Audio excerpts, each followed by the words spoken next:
Hi students, today we are going to see the topic capacitance of a parallel plate capacitor. Okay, this is very important 3 mark in chapter 1. First last class நம்ம என்ன பார்த்திருக்கோம்னா introduction of capacitors and capacitance of capacitor என்னன்னு பார்த்திருக்கோம். C is equal to Q by V அப்படிங்கற formula நம்ம derive பண்ணிருப்போம். Okay, but நம்ம இப்போ என்ன பார்க்க போறோம்னா ஒரு parallel plate capacitor அதுல வந்து என்ன capacitance இருக்குன்னு ஃபைண்ட் அவுட் பண்ண போறோம். Consider a parallel plate. Okay, it's a plates or sheets. First one வந்து என்ன இருக்குன்னா positive charge distribute ஆயிருக்கு. It is a continuous charge distribution, positive charge. இதுல வந்து negative charges distribute ஆயிருக்கு. Okay, இது வந்து positive charge, இது வந்து negative charge. Next, ஒரு cross sectional area நம்ம என்ன சொல்றோம்னா A, capital A. இதோட distance வந்து D. Distance D ல இருக்கு. இதோட electric field direction எப்படி இருக்குன்னா positive to negative ஆ இருக்கு. Okay, positive to negative direction இருக்கு. இது வந்து equal charges. Okay, நம்ம வந்து Gauss law ல பார்த்திருக்கோம். Gauss law third application ல வந்து இது same concept. The electric field வந்து outside ல எப்படி இருக்குன்னா E is equal to 0 ஆ இருக்கு. இங்க E is equal to 0 ஆ இருக்கு. But inside ல என்ன இருக்குன்னா E is equal to sigma by epsilon naught.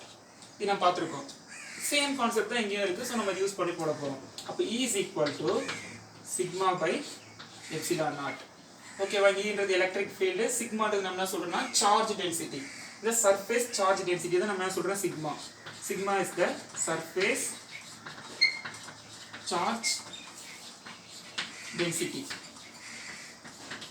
Okay வா, அதான் sigma. இப்போ next surface charge density என்ன சொல்றோம்னா charge per unit area. So sigma ஓட வேல்யூ என்னன்னா Q by A. இதுதான் sigma. So next என்ன பண்ண போறோம், இந்த வேல்யூவை டைரக்டா நம்ம sigma ல சப்ஸ்டிட்யூட் பண்ண போறோம். Okay, அப்போ E is equal to Q by A epsilon naught. Okay, இந்த sigma வேல்யூ சப்ஸ்டிட்யூட் பண்ணிருக்கோம் அவ்வளவுதான். Q is equal to A by epsilon naught. இப்போ next நம்ம என்ன ஃபைண்ட் அவுட் பண்ண போறோம்னா potential difference. Potential difference. Okay வா, இந்த 2 பாயிண்ட்ஸ் இந்த potential difference என்னன்னு ஃபைண்ட் அவுட் பண்ண போறோம். சோ நம்ம வந்து எப்படி டினோட் பண்றோம்னா V is equal to electric field into distance. So V is equal to E into D. இதான potential difference சொல்றோம். நம்ம ஆல்ரெடி வந்து என்ன வேல்யூ ஃபைண்ட் அவுட் பண்ணிருக்கோம்னா இங்க E வேல்யூ ஃபைண்ட் அவுட் பண்ணிட்டோம் electric field. E is equal to sigma by epsilon naught. So நம்ம substitute பண்ண வேண்டியதுதான். V is equal to Q by A epsilon naught into D. ஓகேவா, V is equal to Q by A epsilon naught into D நம்ம find out பண்ணிருக்கோம். இது வந்து potential difference. ஓகேவா, நம்ம வந்து ஃபர்ஸ்ட் கிளாஸ்ல இந்த கெபாசிட்டர் இன்ட்ரோடக்ஷன்ல நம்ம கெபாசிட்டன்ஸ் ஆஃப் a capacitor நம்ம என்னன்னு டிஃபைன் பண்ணி drive பண்ணிருக்கோம்னா C is equal to Q by V ன்னு பண்ணிருக்கோமா. சோ அந்த ஃபார்முலால நம்ம இந்த V வந்து சப்ஸ்டிட்யூட் பண்ண போறோம். ஓகே, அப்ப C is equal to Q by V value. Q by இந்த வேல்யூ அப்படியே நம்ம B ல சப்ஸ்டிட்யூட் பண்றோம் by A epsilon naught into D. Okay, இங்க Q and Q cancelled. அப்போ C is equal to remaining term என்ன இருக்கு, இந்த term மேல போய்டுமா. அப்போ A epsilon naught by D. Okay, so நம்ம இந்த வேல்யூ டெரைவ் பண்ணிருக்கோம். இப்போ C is equal to A epsilon naught by D.